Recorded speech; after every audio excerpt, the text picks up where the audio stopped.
बिस्मिल्लाहिर्रहमानिर्रहीम। नाज़रीन अस्सलाम वालेकुम, मैं हूं इमरान वसीम। नाज़रीन, इस प्रोग्राम में 3 बड़ी अहम ख़बरें आपके साथ हम शेयर करने जा रहे हैं और तीनों ख़बरों की जो हेडलाइंस हैं, जो टाइटल्स हैं, वो थंबनेल पे आप देखने वाले पढ़ चुके हैं। एक तो साबिक़ वज़ीर आज़म इमरान ख़ान और पाकिस्तान तहरीक इंसाफ के लिए बुरी ख़बर है। क्या 4 मुअज़्ज़ज़ जजेस जो हैं वो डट गए हैं? किस मामले पे डट गए हैं, इस पर हम बात करेंगे। इसके अलावा जो कल शहज़ाद अकबर जो इमरान ख़ान साहब के मुशीर दाखिला थे, उनके दौरे हुकूमत में उनकी जानिब से जो ऑडियो इमरान ख़ान साहब की रिलीज़ की गई 6 जून की, जो बानी PTI के सुप्रीम कोर्ट में पेशी थी, उस ऑडियो लीक के हवाले से इंक्वायरी पर भी हम बात करेंगे। और तीसरी ख़बर जिसकी डिटेल मैं आपके साथ शेयर करूँगा, बाकी 2 ख़बरें तो हमारे साथ जानज़ेब अब्बासी साहब मौजूद हैं, वो भी उस पर अपना इनपुट देंगे। लेकिन तीसरी ख़बर है नाज़रीन डिप्टी वज़ीर आज़म इसहाक़ डार के हवाले से, जिनके दूसरे ओहदे के ख़िलाफ़ जो है, एक फ़हद शब्बीर हैं, दूसरे शेरवज़न मरवत साहब हैं। उन्होंने इसहाक़ डार के ख़िलाफ़ इस्लामाबाद हाई कोर्ट में पटिशन दायर की थी। आज चीफ़ जस्टिस आमिर फ़ारूक साहब ने इस केस की समाअत की है और समाअत करने के बाद मुकदमे की अदालती कार्रवाई को अगली तारीख तक मुलतवी कर दिया। लेकिन आज की नाज़रीन समाअत की ख़ास बात यह है कि काबीना डिवीज़न की जानिब से जो जवाब है, जो नोटिस इस्लामाबाद हाई कोर्ट ने किया था, उसमें जवाब जमा करवा दिया है कि ये जो डिप्टी प्राइम मिनिस्टर का ओहदा इसहाक़ डार को दिया गया है, ये कोई कॉन्स्टिट्यूशनल ओहदा नहीं बल्कि ये एक एजाज़ी ओहदा है और इसका कोई ऑफिस जो है वो इसहाक़ डार साहब होल्ड नहीं करते। तो आज तो काबीना डिवीज़न का जो जवाब है उस पर भी चलें, थोड़ा सा इनपुट इनसे भी ले लेंगे। लेकिन बज़ाहिर हुकूमत का ये कहना है, काबीना का ये कहना है कि एजाज़ी तौर पर उनके नाम के साथ जो है डिप्टी प्राइम मिनिस्टर का उनको ओहदा दे दिया गया है, लक़ब दे दिया गया है, या मनसब दे दिया गया है। तो बहुत बहुत शुक्रिया अपने जानज़ेब अब्बासी साहब। क्या कहते हैं जो काबीना डिवीज़न का ये जो जवाब आया है? बहुत शोर मचा कि डिप्टी प्राइम मिनिस्टर की कॉन्स्टिट्यूशन में कोई गुंजाइश नहीं। आज भी शेरवज़न मरवत के जो वकील हैं, जो कि नामवर वकील हैं, मारूफ वकील हैं, रियाज़ हनीफ राही साहब। अच्छा, रियाज़ हनीफ राही, वही आर्मी चीफ़ वाले, वो जो पहले पटिशन फ़ाइल की आर्मी चीफ़ के एक्सटेंशन के हवाले से, फिर जब केस टेकअप हुआ तो उन्होंने कहा जी कि मैं दरख्वास्त वापस लेना चाहता हूँ। फिर उसके बाद कुछ अरसे के लिए वो हमें गायब रहे या मंजर-ए-आम पे नहीं आए, फिर उसके बाद फिर आए और माशाल्लाह अब तो उनकी पोजीशन भी काफ़ी बेहतर थी। अच्छा, ये वो रियाज़ हनीफ राही साहब हैं? वही रियाज़ हनीफ राही साहब हैं। ये वही हैं जिन्होंने काजी फ़ाइज़ ईसा की जो बलूचिस्तान हाई कोर्ट में डायरेक्ट चीफ जस्टिस अपॉइंटमेंट है, वो भी साकिब निसार के पास चैलेंज की थी। बिल्कुल ये वो हैं, मतलब बड़े नामवर वकील हैं, इसलिए तो मैंने कहा ना नामवर वकील हैं, काफ़ी नामवर वकील। अब देखें ना कि आज वो अदालत में कह रहे थे कि कॉन्स्टिट्यूशन जो है वो डिप्टी प्राइम मिनिस्टर के ओहदे से अजनबी है, उसमें गुंजाइश नहीं। तो आप क्या कहते हैं कि काबीना डिवीज़न का ये जवाब आने के बाद ये मामला ख़त्म हो गया? बिल्कुल ख़त्म हो गया है। और मेरे ख्याल में ये जो एग्जेक्टिव के इश्यूज़ हैं, अदालतों को इस मामले के ऊपर जो है वो बहुत ज़्यादा इंटरटेन इन पटिशन्स को नहीं करना चाहिए। और सबसे पहले कोर्ट को ये पूछना चाहिए कि आपका क्या मकसद है ये दरख्वास्त लेके आने का। अगर आपका मकसद ये है कि अखबारों में कोई खबरें छप जाएँ, तो फिर कोई उधर ही कोई प्रेस कॉन्फ्रेंस कर लें, उसका कोई और भी तरीका हो सकता है, कोई प्रेस रिलीज़ जारी कर दें, खबर छप जाएगी। लेकिन अदालती कंधा इस्तेमाल करके खबर, यानी उनके पास तो फैक्ट ही नहीं थे ना। मतलब आज तो ये कहा गया कि ये कोई आनी होता नहीं है इसहाक़ डार के पास, और ये कोई कानूनी पे नहीं है, एजाज़ी है, इसकी वो तनख्वाह नहीं ले रहे, कोई और मरात नहीं ले रहे, कोई ऑफिस नहीं है, कोई दफ्तर नहीं है। और ये माजी में भी कुछ मिसालें इसकी मौजूद हैं। कोई डिप्टी प्राइम मिनिस्टर को पहली दफ़ा कोई पाकिस्तान की सियासी तारीख में पहले वैसे कौन डिप्टी प्राइम मिनिस्टर बना था पहली मरतबा, कोई पिछले कुछ सालों में आपको याद हो? मेरे ख्याल में ये परवेज़ इलाही के हवाले से भी कहा जाता है कि वो रहे। और भी कुछ परवेज़ इलाही साहब किस जमात में? नायब आजकल किस जमात में? आजकल तो PTI दे विच है ना जी, वो आजकल तो PTI दे विच ने। हाँ जी, PTI दे विच ने।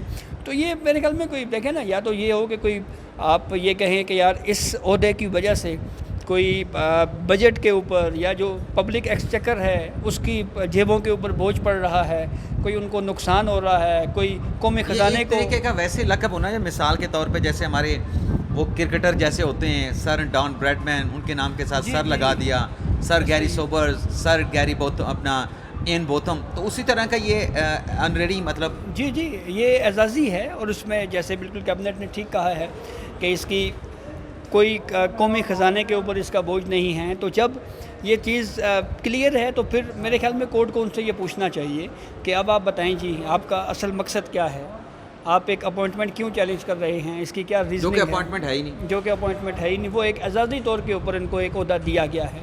तो ये दरख्वास्त मेरे ख्याल में खारिज हो जाएगी। अब देखना ये है कि खारिज होने के साथ साथ क्या जुर्माना भी आयद होता है या नहीं होता, ये बहरहाल कोर्ट ने खुद डिसाइड अच्छा, वो करना है। जुर्माने की आपने बात की तो जुर्माने वाला मामला भी थोड़ी देर में आने वाला है।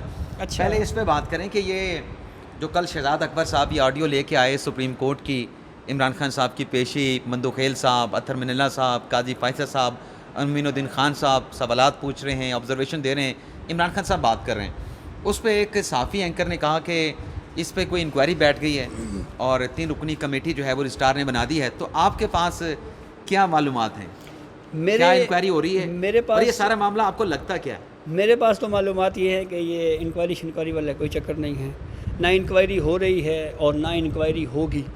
लेकिन हमें इस टॉपिक पे डिस्कशन करने से पहले इमरान वसीम साहब, पहले शहजाद अकबर साहब की शख्सियत के ऊपर थोड़ी सी डिस्कशन अगर ना करें वो क्या? तो ज़रा मुनासिब नहीं है। शहजाद अकबर साहब हैं कौन?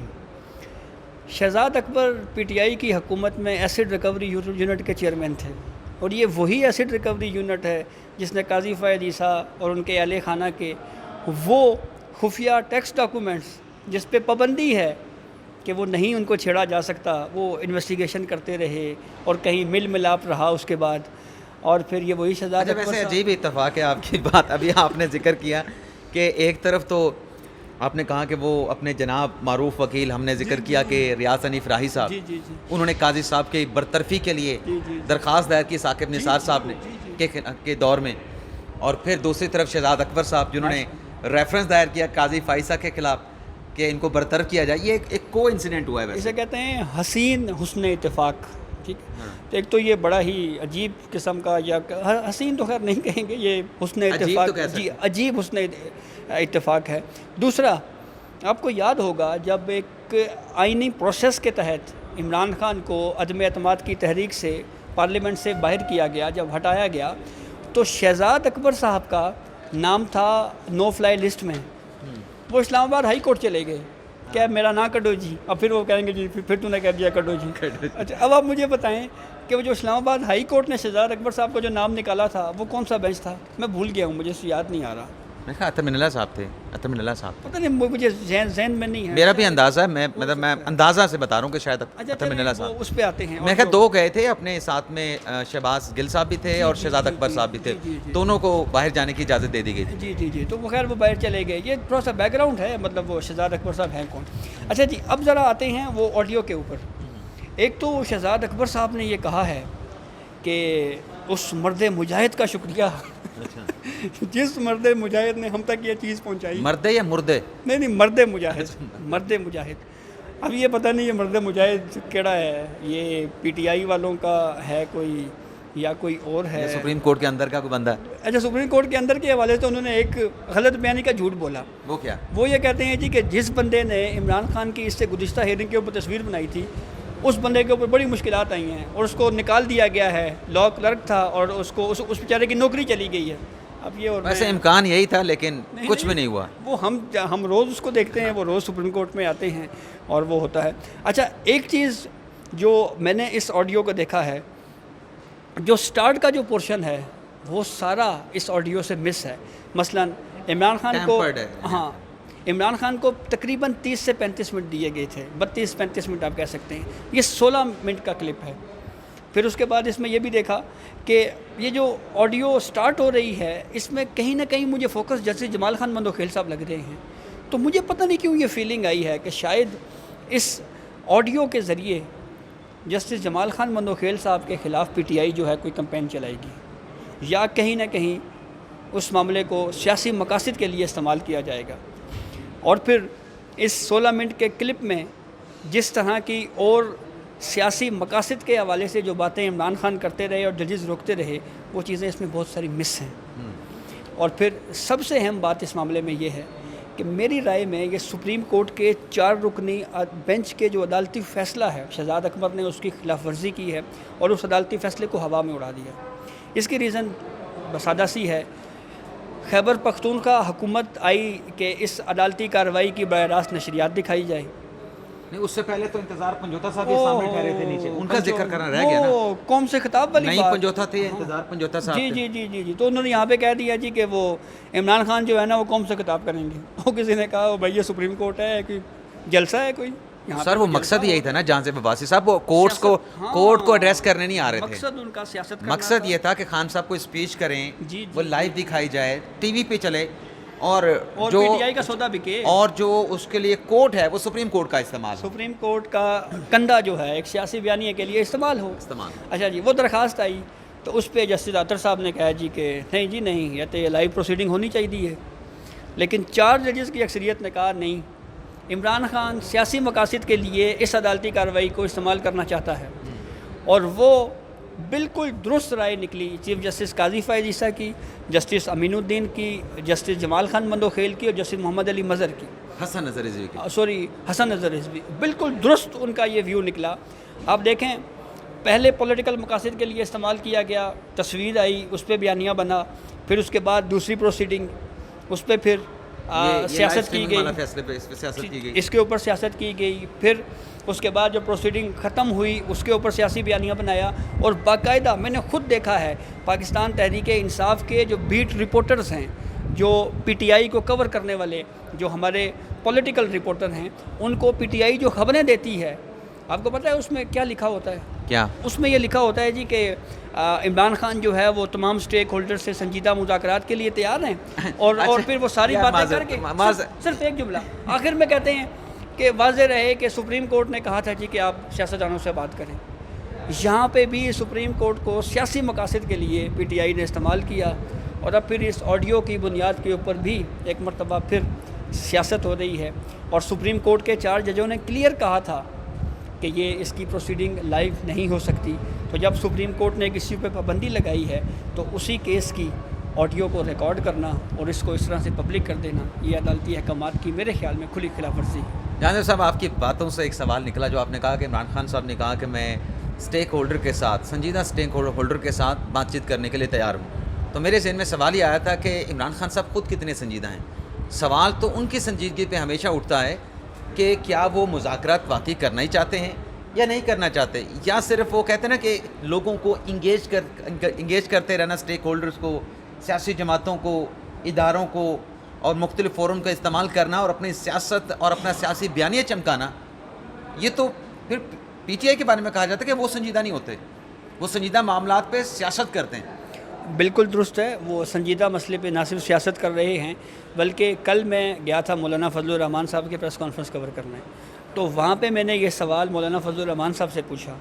मैंने कहा, फजलुर रहमान साहब, इमरान खान तो कह रहे हैं कि मैंने आर्मी चीफ से बात करनी है, तो इसके ऊपर आपकी क्या राय है? अब फजलुर रहमान साहब एक सवाल तो आपने ज़बरदस्त किया वैसे। अपना जवाब भी सुने ना। अब मौलाना साहब ने ये कहा कि देखें, हमारे और पीटीआई के दरमियान एक मामला तय हुआ है कि हम दोनों के दरमियान सीज़ फायर है। तो दोनों अतराफ़ ये सीज़ फायर अब तक बरकरार है। तो बेसिकली क्या है कि मैं अभी कमेंट इसके ऊपर नहीं करूँगा। तो वो बड़े ही संजीदा सियासतदान हैं और वो समझते हैं, लेकिन वो सर संजीदा हैं। तो इसी बात को ऐड करते हुए, इसलिए तो जो डेलीगेशन पीटीआई का उनके पास गया था, तो मौलाना साहब ने उनसे गारंटी ये मांगी थी कि आप गारंटी ये दें, गारंटर दें बल्कि, कि मेरा कंधा इस्तेमाल करके इमरान खान पिंडी की तरफ तो नहीं चला जाएगा, फिर वो साथ तो नहीं छोड़ जाएगा कि मेरे साथ मेरा कंधा, मेरे लोग, मेरी पार्टी मेरा नाम इस्तेमाल करें और फिर जो है वो धोखा दे जाएं। इसी बात की तो मौलाना साहब गारंटी मांग रहे हैं। लेकिन अब ज़ाहिर सी बात है कि सीज़ फायर अपनी जगह पे, लेकिन मौलाना साहब उसकी वो तरदीद भी कर रहे हैं। वो उन्होंने कल कहा है जी कि सोशल मीडिया पे चीज़ें चल रही हैं कि मैंने कोई सवालनामा भेजा है, तो ऐसी कोई ग्राउंड पे गारंटी है सवालनामा, ठीक है। और फिर वो ये कह रहे हैं जी कि हम तो वो वेट एंड सी की जो है। अच्छा, इसमें वो हम जजेस वाले मौजू पे अभी चलें। अच्छा, वो थोड़ी देर में जाते हैं। एक और सवाल निकल आया बीच में। ये बताएं कि अगर मौलाना साहब के साथ पीटीआई के मामलात तय हो जाते हैं तो ये भी मेरे ख्याल से एक, चलें हम कहेंगे कि, मैं नहीं कहता कि क़यामत की निशानियों में से होगा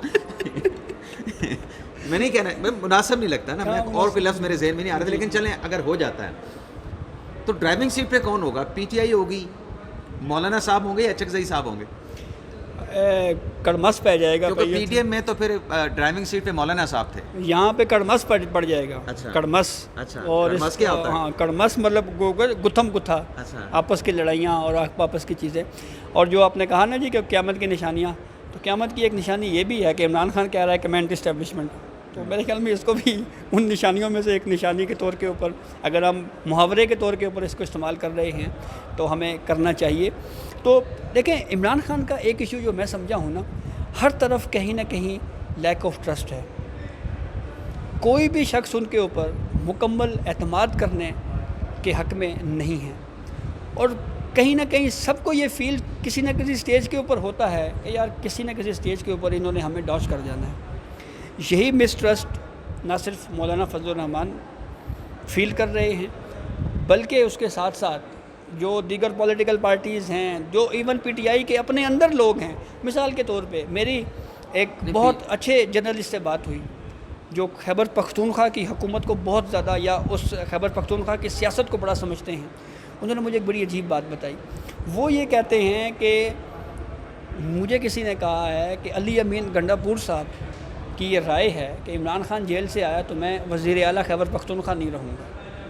मतलब इस हद तक लोग अनसिक्योर फील कर रहे हैं, और कहते हैं जी कि वो तो ये कह रहे हैं कि चंगे या खान अंदर ही रहे। अच्छा मतलब अब इस तरह की, यानी खान साहब के इनकार्सिनेशन में, यानी उनकी जो कैदबंद की जो मतलब चीज़ चल रही है, जो मतलब मुद्दत चल रही है, इसमें वो कहते हैं कि सियासत भी करते रहें, इक़्तिदार के मज़े भी लूटते रहें, और खान साहब जेल में भी रहें। और मेरे ख्याल में बहुत सारे लोगों की रोटियां भी लगी हुई हैं ना जी। वो बड़े वकील आखिरी खबर की तरफ आते हैं। ये बताएं कि ये जो इलेक्शन ट्रिब्यूनल के हवाले से इलेक्शन कमीशन ने फैसला दिया, फिर वो मामला इस्लामाबाद हाई कोर्ट में चला गया।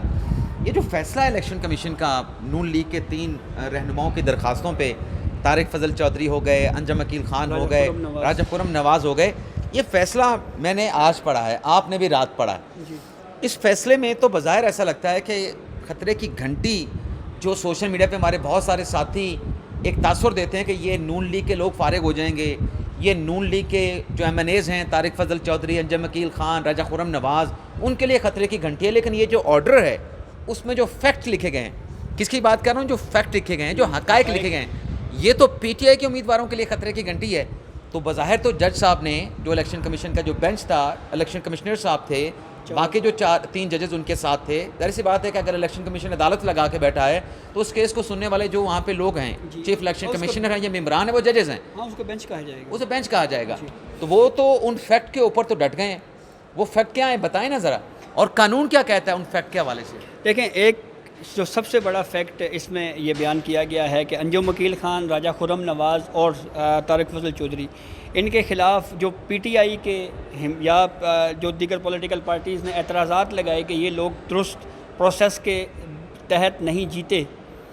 ये दरखास्तें इलेक्शन ट्रिब्यूनल में जो दायर की गई हैं, ये सारी दरखास्तें ज़ायदुल मियाद थी। थोड़ा मैं माजरत, कानून क्या कहता है कितने दिनों में फ़ाइल होनी है? फिर इस हाँ, कानून ये कहता है कि with in 45 days notification notification हो जाए तो उसके बाद 45 दिनों के अंदर अंदर कोई भी इलेक्शन ट्रिब्यूनल में आप किसी को एतराज़ है तो वो पिटीशन फ़ाइल कर सकता है। हाँ। यहाँ पे एक दरख्वास्त कोई 16 दिन बाद आती है, एक दरख्वास्त 1 महीने बाद आती है, एक दरख्वास्त 1 महीने से भी बाद आती है। तो एक तो इलेक्शन कमीशन ने ये हकीकत जो है वो इस्टेब्लिश की है कि जनाब जो दरखास्तें आप इलेक्शन ट्रिब्यूनल में लेके गए हैं, आपकी इजाज़त से मैं वो फैक्ट बयान कर दूँ प्लीज़। ये देखें नाजरीन, ये जो पटिशन है ना, अगर सबसे पहले जो तारिक फजल चौधरी की पटिशन है जिसमें पीटीआई के मेरे ख्याल से आमिर मुगल अपना शोएब शहीद साहब हैं, अब वो नाज़रीन जो पटिशन है, इलेक्शन कमीशन अपने फैसले में ये लिख रहा है कि 13 फरवरी को तारिक फजल चौधरी का एज ए रिटर्न कैंडिडेट यानी कामयाब उम्मीदवार के तौर पे नोटिफिकेशन जारी हुआ। 45 रोज़ के बाद अगर कोई धांधली का किसी को शुबा है, इल्ज़ाम कोई लगा रहा है, तो 45 रोज़ में इलेक्शन पटिशन जो है ट्रिब्यूनल में दायर कर सकता है। इलेक्शन कमीशन अपने फैसले में लिख रहा है कि शोएब शहीद साहब ने, जो कि डेडलाइन थी 29 मार्च की, उस डेट से 3 दिन पहले ये पटिशन दायर कर दी थी इलेक्शन ट्रिब्यूनल में, लेकिन एतराज़ात लगा के ये पटिशन वापस कर दी गई थी जो धांधली के इल्ज़ामात लगाए गए थे। तो जो रजिस्ट्रार थे ट्रिब्यूनल के, उनकी तरफ से 7 दिन दिए गए थे शोएब शहीद साहब को कि 7 दिन में आप इन एतराज़ात को रिमूव करके अपनी पटिशन दोबारा फाइल करें। तो वो 7 दिन की मियाद थी, वो 7 दिन की मियाद में पटिशन फाइल नहीं हुई, 16 दिन के बाद दायर की गई। 16 अप्रैल को गालिबन दायर की गई दोबारा ये पटिशन। इसी तरीके से नाज़रीन जो राजा खुरम नवाज़ हैं नून लीग के, उनका अली बुखारी जो पीपल्स पार्टी के उम्मीदवार हैं, उनके खिलाफ केस ये है कि जो इलेक्शन कमीशन ने अपने फैसले में लिखा है कि जो फ़ीस है, यहाँ पर भी नाज़रीन 29 की ही डेडलाइन बनती थी, 29 मार्च तक ये जो है वो दायर होनी थी, लेकिन यहाँ पे जो पटिशन है वो कहा गया कि 16 अप्रैल को दायर की गई, यानी यहाँ पर भी टाइम बार्ड थी मुकर्रर मियाद से आगे चल के दायर की गई, मुकर्रर मियाद गुजरने के बाद दायर की गई। इसी तरीके से नाज़रीन जो अंजम अकील ख़ान हैं, जिनके खिलाफ PTI के उम्मीदवार आमिर मसूद मुग़ल साहब ने जो इलेक्शन पटिशन दायर की थी, उसके बारे में भी कहा गया है कि वो भी 45 रोज़ गुजरने के बाद इलेक्शन कमीशन अपने फ़ैसले में कहता है कि जो फ़ीस होती है, जो आपने अपील दायर करनी होती है ट्रिब्यूनल में, उसकी फ़ीस ही 2 अप्रैल को जमा करवाई गई। यानी 29 मार्च की डेट गुजरने के बाद 2 अप्रैल को वो फ़ीस जमा होती है। अब नाज़रीन तरीक़ाकार ये है कि जब आप कोई अपील दायर करते हैं तो उसके साथ वो फ़ीस वाली रसीद लगा के तब आपकी अपील दायर होती है। तो इसका मतलब ये है कि जो आमिर मुग़ल साहब की अपील है इलेक्शन ट्रिब्यूनल में, वो 2 अप्रैल के बाद दायर हुई है, फ़ीस जमा कराने के बाद दायर हुई है। ये इलेक्शन कमीशन के फ़ैसले के में जो फैक्ट लिखे गए हैं वो आपके सामने रख रहे हैं। अब हम आ जाते हैं जाज़िब अब्बासी साहब पे। अब आप बताएं कि ये तो इलेक्शन कमीशन कह रहा है कि टाइम बार्ड है। उन्होंने वैसे कैटेगोरिकली स्टेटमेंट नहीं दी, लेकिन उन्होंने हक़ाइक़ बयान किए हैं। तो इन हक़ाइक़ के बाद कानून क्या कहता है? इलेक्शन कमीशन ने ये कहा है कि जो सेक्शन है इलेक्शन एक्ट 2017 का 151, उसमें ये खालिसतन इख्तियार, ये एक्सक्लूसिव पावर है इलेक्शन कमीशन की कि वो ट्रिब्यूनल को किसी भी स्टेज के ऊपर तब्दील कर सकता है। ना सिर्फ, बल्कि अगर कमीशन ये समझे कि दोनों जो पार्टीज़ हैं उनको फेयर ट्रायल नहीं मिल रहा, तो वो बीच में भी और किसी भी स्टेज के ऊपर तब्दील भी कर सकता है और नया भी ट्रिब्यूनल जो है वो अपॉइंट कर सकता है। और फिर इलेक्शन कमीशन ने ये भी अपने इस फैसले में कहा है कि इस मामले के ऊपर ये हमारा जो इख्तियार है, ये हमने पहली मरतबा पाकिस्तान की हिस्ट्री में कहीं यूज़ नहीं किया। ये इख्तियार हम माजी में भी इस्तेमाल करते रहे हैं, ट्रिब्यूनल्स नए भी लगाते रहे हैं। जब प्रोसीडिंग चल रही होती थी, ना सिर्फ ट्रिब्यूनल नए लगाए बल्कि ट्रिब्यूनल्स हमने चेंज भी किए। और फिर इसके बाद इमरान वसीम साहब, मैं आपको एक चीज़ और बताऊं, जो महरम अली केस है ना 1998 में, उसमें भी सुप्रीम कोर्ट ऑफ पाकिस्तान ये असूल तय कर चुकी है कि इलेक्शन ट्रिब्यूनल की तैनाती का जो खालिसतन इख्तियार है ये इलेक्शन कमीशन का है। और ये जिस दिन ये केस सुप्रीम कोर्ट में आ गया ना, उस दिन सबको लग समझ जानी है और चीज़ें बिल्कुल क्लियर हो जाएंगी और फैसला फिर उस दिन होगा। और फिर सारे फिर ये कहेंगे हाँ जी वो इख्तियार तो इलेक्शन कमीशन का ही था। अच्छा, इसमें एक और भी बड़ी अहम बात लिखी गई है, वो जी। आपके जहन में होगी, मैं आपको रिमाइंड करवाता हूँ। इसमें कहा गया है कि जो ट्रिब्यूनल का प्रिजाइडिंग ऑफिसर होता है, यानी जो जज होता है, जो कि तारिक महमूद जंगीरी साहब थे, इलेक्शन कमीशन कह रहा है कि उस जज के पास, उस प्रिजाइडिंग ऑफिसर के पास जो कि ट्रिब्यूनल को चला रहा होता है, उसके पास कोई डिस्क्रिशनरी पावर नहीं होती, सवाबदीदी अख्तियारात नहीं होते।